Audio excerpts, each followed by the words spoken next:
Assalamualaikum, saya Dayah Nafsa binti Abah Suhaini. Saya dari OUM Petaling Jaya. Hari ini saya akan berkongsi mengenai penyakit asma. Apakah asma? Asma ni adalah penyakit paru-paru dan disebabkan oleh keradangan kronik saluran pernafasan. Proses keradangan ni adalah sebahagian daripada sistem pertahanan imun badan kita.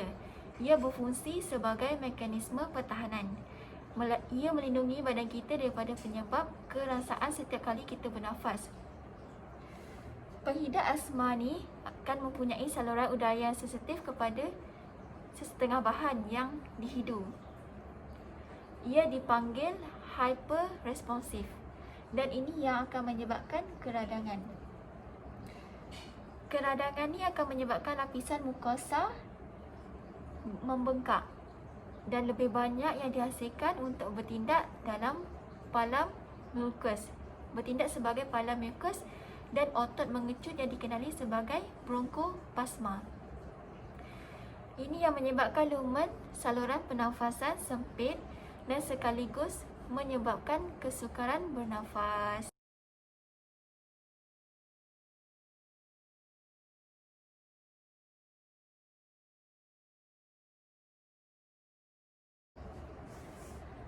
Faktor yang menyebab asma terjadi adalah jangkitan pernafasan dan selsema, pendedahan kepada asap rokok, reaksi alahan atau alergi kepada debunga, kulat, bulu haiwan, bulu, habuk, makanan dan lipas, pencemaran udara dalaman dan luaran termasuk ozon dan pencemaran zarah. Seterusnya, pendedahan kepada udara sejuk atau perubahan suhu secara tiba-tiba, stres, senaman, ubat-ubatan termasuk aspirin dan ubat anti radang bukan steroid seperti Ponston dan ibuprofen. Gejala penyakit asma.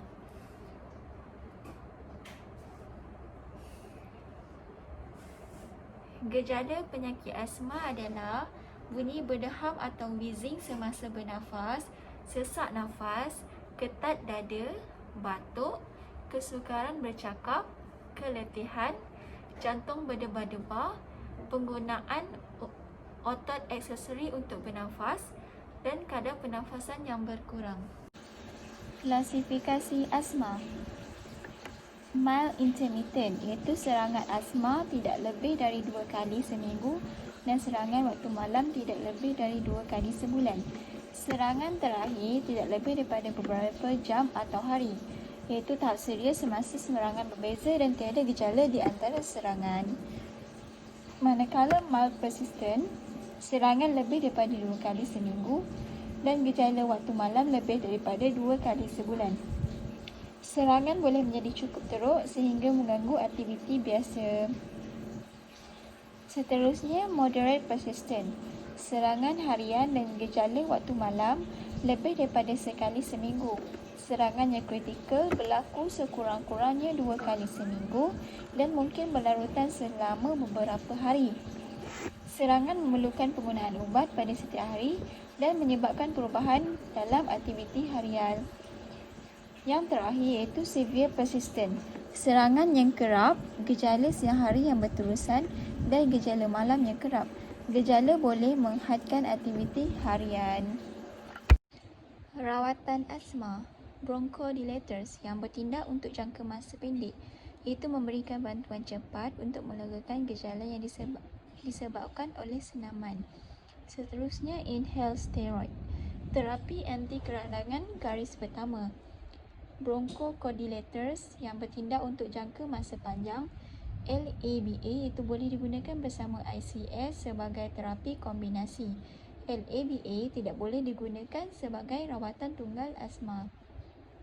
Seterusnya, leukotriene modified berfungsi sebagai ejen anti radang, manakala anticholinergic agents membantu mengurangkan penghasilan lendir pada mukosa permukaan saluran pernafasan. Rawatan anti-IgE boleh digunakan dalam asma alahan, manakala rawatan anti-IL-5 boleh digunakan dalam asma eosinophilic. Teflon membantu untuk membuka saluran udara tetapi jarang digunakan dalam rawatan akibat kesan sampingan. Manakala sistemik steroid lazimnya digunakan untuk merawat asma yang serius tetapi menimbulkan kesan sampingan yang tidak diingini jika digunakan secara berulang kali. Banyak monoklonal antibodies rawatan tambahan yang masih memerlukan kajian mendalam. Imunoterapi atau allergy shots untuk mengurangkan kebergantungan pada ubat dalam asma alahan. Adakah asma boleh sembuh? Tidak, tetapi gejala-gejala asma dan serangan boleh bertambah baik dengan rawatan. Jika asma tidak dirawat, pesakit boleh mendapat asma yang lebih teruk dari masa ke semasa dan ini menyebabkan kerosakan saluran udara yang kekal. Tujuan penjagaan asma adalah untuk mengelakkan serangan asma yang boleh memburukkan lagi keadaan pesakit. Sekian, terima kasih. Assalamualaikum, saya Dayana Hafsah binti Abang Suhaini. Saya dari OUM Petaling Jaya. Hari ini saya akan membuat demonstrasi bagi nebulizer kepada pesakit. Okey, kebiasaannya nebulizer ni untuk melegakan saluran pernafasan yang sempit. Contohnya COPD, asma, bronchiolitis, bronchitis. Kebiasaan ubat yang digunakan adalah Atrovan, Ventolin dengan Normasaline. Kita akan bagi nebulizer ni kepada pesakit mengikut dos yang doktor order. Dan biasanya doktor akan order ratio dia 1:10, iaitu 1 cc untuk Normasaline, 1 cc lagi untuk Ventolin dan 10 drop tu Atrovan. Tu untuk yang orang dewasa. Manakala untuk kanak-kanak, doktor kebiasaannya akan order 1:5, 1 cc untuk Normasaline, 1 cc lagi untuk Ventolin dan 5 drop untuk Atrovan.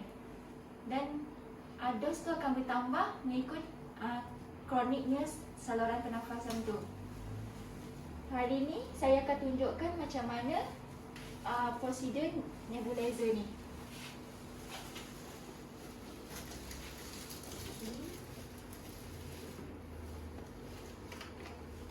Ni untuk dos dewasa 1 cc Normasaline, 1 cc lagi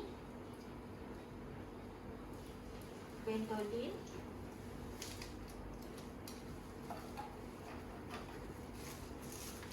dan Atrovan 10 drop.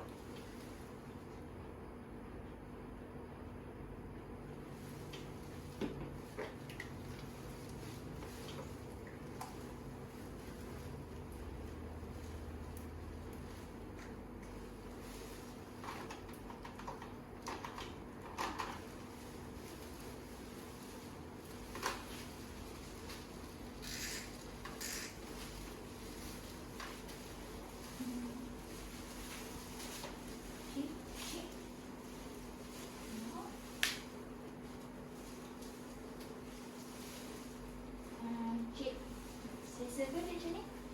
Okay. Nanti cik kita sebenarkan macam biasa Biasanya prosedur nebulizer ni dia mengambil masa 5 atau hingga 10 minit. Okay, sekian itu saja demonstrasi bagi nebulizer kepada pesakit. Terima kasih.